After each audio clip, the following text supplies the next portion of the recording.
কুল দেখলে কারই না জিভে জল আসে। আর সেই কুল দিয়ে আজকে আমি বানাবো একটা মিষ্টি আচার। তো চলুন দেখুন, এখানে আমি নিয়ে নিয়েছি কিছু পাকা পাকা কুল, যেটাকে আমি 2 দিন ধরে রোদে দিয়ে শুকিয়ে নিয়েছি। এরপর আমি কড়াইতে সামান্য একটু তেল দিলাম, দিয়ে কুলগুলো আমি তেলের মধ্যে দিয়ে দিলাম। এভাবে একটু নেড়ে নিলে কুলের মধ্যে যে একটা লাল লাল ভাব থাকে সেই জিনিসটা চলে যায়, আর নুনটাও বেশ ভালোভাবে এর মধ্যে অ্যাবজর্ব হয়ে যায়। তো আমি দিয়ে দিলাম এর মধ্যে নুন এবং হলুদ। এরপর আমি এটাকে 5 মিনিটের মতন একটু কড়াইতে ভেজে নেব কুলটাকে।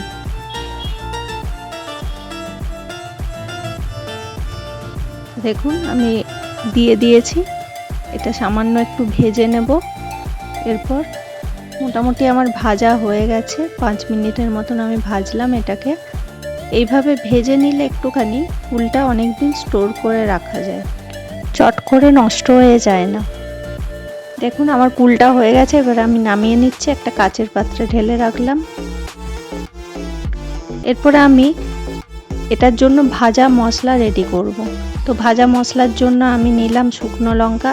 আপনারা যেরকম ঝাল খেতে চান ঠিক সেরকমই নেবেন ঝালের পরিমাণ।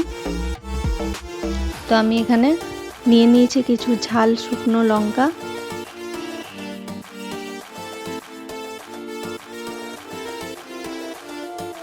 এর মধ্যে দিয়ে দিলাম মেথি।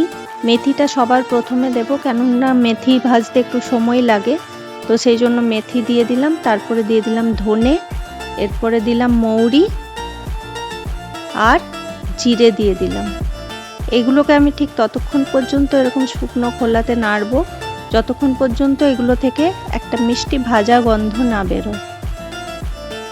তো এগুলো মোটামুটি আমার ভাজা হয়েই এসছে, আমি গ্যাস অফ করে দিয়েছি।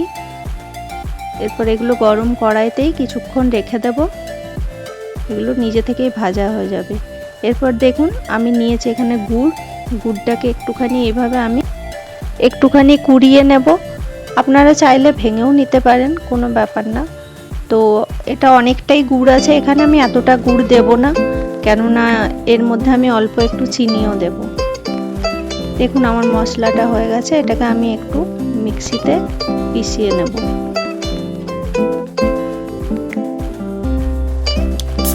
গুড়ের সাথে একটু চিনি না দিলে টেস্টটা কেমন একটা পানসে পানসে লাগে, সেই জন্য অল্প একটু চিনিও আমি ইউজ করব। আমার ভাজা মশলাটা হয়ে গেছে, আমি এটাকে রেখে দিলাম ঢাকা দিয়ে। এরপর আমি নিয়ে নিয়েছি এখানে 1.5 কাপের মতন জল। জলটা ফুটে এলে এর মধ্যে আমি গুড়গুলো দিয়ে দিচ্ছি।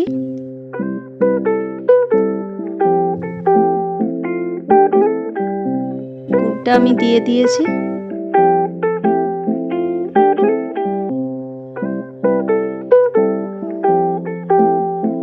গুড়টা গলা পর্যন্ত এটাকে একটুখানি নাড়াচাড়া করতে হবে।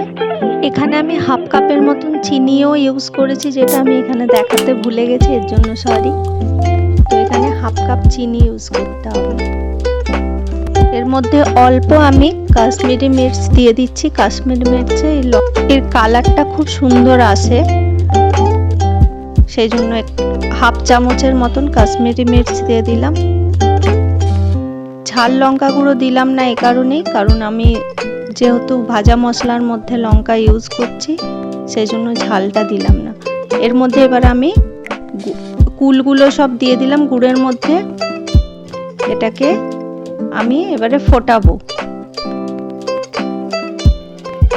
কুলটা ভালোভাবে ফুটে উঠলে, কুলগুলোর ভেতরে যখন গুড়টা ভালোভাবে ঢুকে যাবে, ততক্ষণ পর্যন্ত আমাকে এটা ফুটিয়ে নিতে হবে। ফুটে উঠেছে দেখুন। আচ্ছা, এর মাঝে আপনাদের বলি, যদি আপনাদের রেসিপিটি ভালো লেগে থাকে তাহলে অবশ্যই আমার চ্যানেলটিকে সাবস্ক্রাইব করবেন।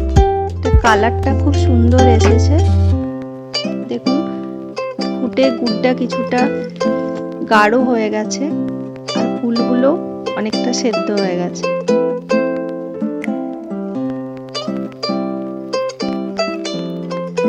গুড়টা একটু আঠালো হয়ে এলেই এটা আমি গ্যাসটা অফ করে দেব। কুলের আচারের রেসিপিটি কেমন লাগলো আপনাদের অবশ্যই কমেন্টে জানাবেন, আর ভালো লাগলে একটা লাইক অবশ্যই দেবেন। আমি গ্যাস অফ করে দিলাম। এর মধ্যে এবার আমি দিয়ে দেবো ভাজা মশলাটা। ভাজা মশলাটা গ্যাস অফ করার পরেই দিলাম, এই কারণ এর গন্ধটা তাহলে উড়ে যায় না। এরপর আমি এটা নামিয়ে নিলাম একটা কাচের পাত্রে। এটা ঠান্ডা হওয়া পর্যন্ত আমি এর মধ্যেই রাখবো। দেখুন আমার কুলের আচার রেডি। এটাকে স্টোর করে বহুদিন পর্যন্ত রাখা যায়।